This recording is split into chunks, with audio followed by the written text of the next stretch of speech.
Thelma, this is an historical moment, what's happening now, an achievement. So you speak about inventing the future. What will be the future now? Well, the future is all that can be possible because we have this incredible building. You know, our former space was a building built in 1914. It was a bank here on 125th Street. I came, I know. Yes. It was a difficult place, Yes. to say. But, you know, the directors before me and the great teams before me at the Studio Museum did incredible work in that space. And what we envisioned here was the first purpose-built museum in the museum's history, which gives us the chance to present and to create program in ways that we know will be rich and fulfilling for our audiences. But there's a lot of competition in this city about art. And you have a huge institution like the MoMA or the Whitney who are already showing African American artists. So how to exist in this context? Well, I think as we have been the institution devoted to this mission since 1968, you know, our audience has come to us knowing the sort of depth of commitment we have had to Black artists, and not just Black artists, but Black ideas. And we have worked collaboratively with the institutions in this city that have also presented programs with Black artists, and I know that audiences are richer for that possibility. But I spoke with, in Paris, I spoke with Adam Weinberg, Yeah. who said about you that you are one of the most imaginative and creative curator. So tell us how imaginative can be the program here. What can we understand about the future? Because the other institutions have big collection, included Black artists. Mm-hmm. So what can you propose that can make the difference? Well, what we have always been is an important place that has presented and given opportunity to artistic talent. You know, many of the artists that you see in museums around the city and this country got their start at the Studio Museum. Many of the legacies of artists that have not perhaps been known enough, that scholarship has originated here at the Studio Museum. And also, not only artists, but we have also been a place that's created an incredible amount of opportunity for curators and educators interested in the work of Black artists to begin their careers. So you are a place of discovery?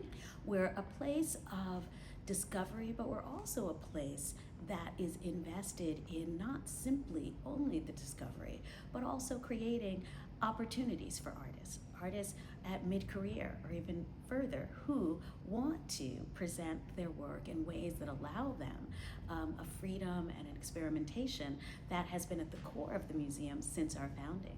So could you give some example or the program in the future or in what's going on now? Well, right now, what you see is an example of all of that. In the presentation of our collection, what you can understand is the way in which this museum is committed so deeply to artists across generations.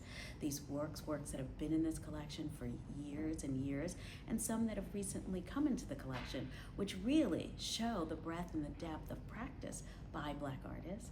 The Tom Lloyd exhibition is an example of a place at which this museum, from its founding, has committed to innovation. He was an incredibly innovative artist in 1968 when we opened the museum with his work. And since then, there was no exhibition of him in New York? No exhibition of him anywhere. And so anywhere? For us at this no museum presentation, so for us at this moment to have worked, as you heard in the press preview, on what it meant to conserve his works, his important works, and then to publish a catalog and present his work at this moment is another example of the work this museum has done for generations.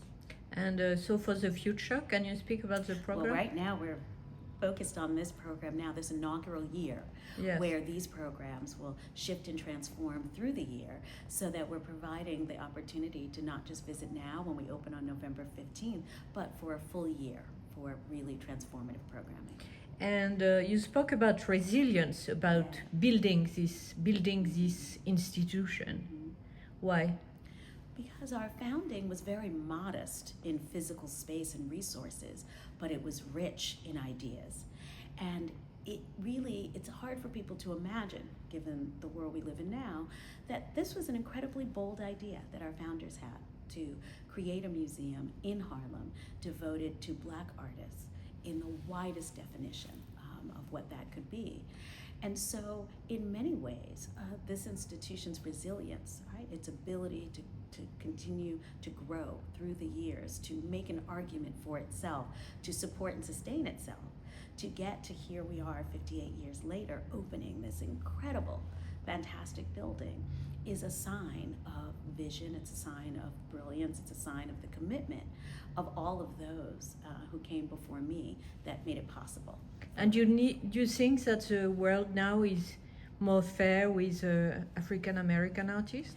I think there has been more opportunity for artists of African descent, for artists of color, throughout the world. But even with that, it still does in no way captures what it means to think about the breadth and depth of work made by artists of African descent. And our work continues to center that and to hold the legacy of the artists who've come before.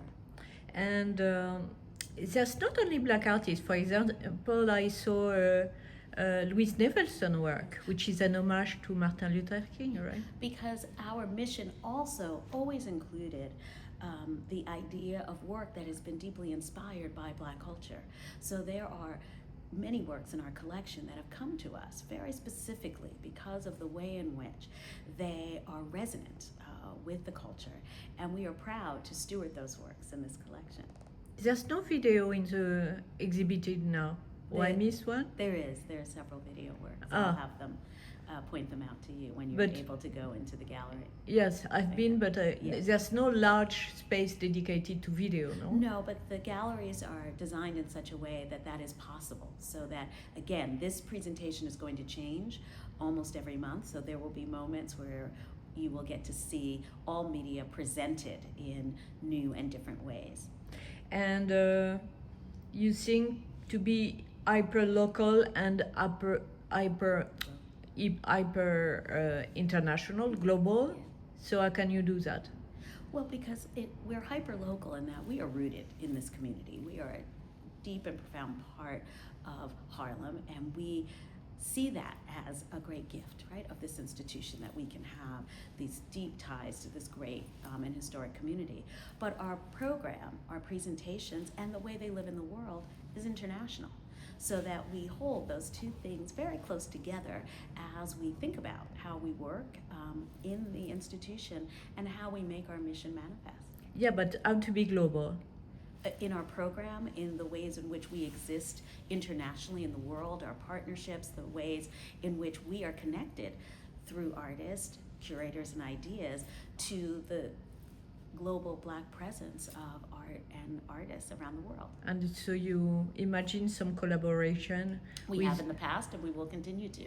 With African artists, for example? African artists working in Europe, Latin America, the Caribbean. We have worked with artists all around the world, and we will continue to do that. That is an important part of why our mission states artists of African descent, locally, nationally, and internationally. Our program has, continually engaged the world. Have you seen the exhibition at Centre Pompidou called Paris Noir? Unfortunately, because I have been in this building all spring, summer, and into this moment, I was not able to travel to Paris to see it, but was thrilled to have engaged with the curator and others there in the year before, knowing about that project, and love seeing, of course, all of the images and everything around that project. And that project, of course, was one that had resonance with an exhibition that the Studio Museum created that looked at African American artists in Paris, and that was an exhibition done at this museum probably 30 years ago. I have to say, for example, that Barbara Chase Ribou I discovered through a book here in this museum before anyone spoke about her. Fantastic, and we're thrilled to have her work up here in this presentation now. And what is your dream now? Oh, my dream is just to open the doors on November 15th and to welcome visitors back into this museum. I have missed what it means to have a museum. I've missed what it's meant to be able to walk in and have the museum filled with people engaging with art and each other. And so I am so eager to be back in the space of this museum. Is it an achievement?